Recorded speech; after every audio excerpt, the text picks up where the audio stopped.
যে একটা করলা ভাজি হতো, এই করলা ভাজিটা ওনার জন্য হতো আর আমি জানতাম না। আর তা আমারও চয়েস ছিল করলা ভাজিটা পছন্দ হতো। তা আমি কি খুশি করলা ভাজিগুলো ঠাস ঠাস করে সব নিয়ে ফেলছি।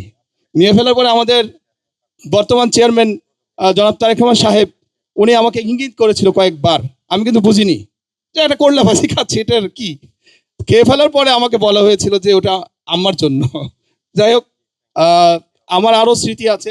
সর্বশেষ যখন দেশনেত্রী বেগম খালেদা জিয়াকে ওনার বাসায় ঢুকানো হয়, তখন একটি হুইল চেয়ার ছিল, আপনারা জানেন।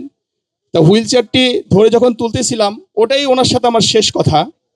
উনি তখন পেছনে চেয়ারটি যখন আমি ধরেছিলাম, তখন আমাকে বলেছিল পেছনে কে।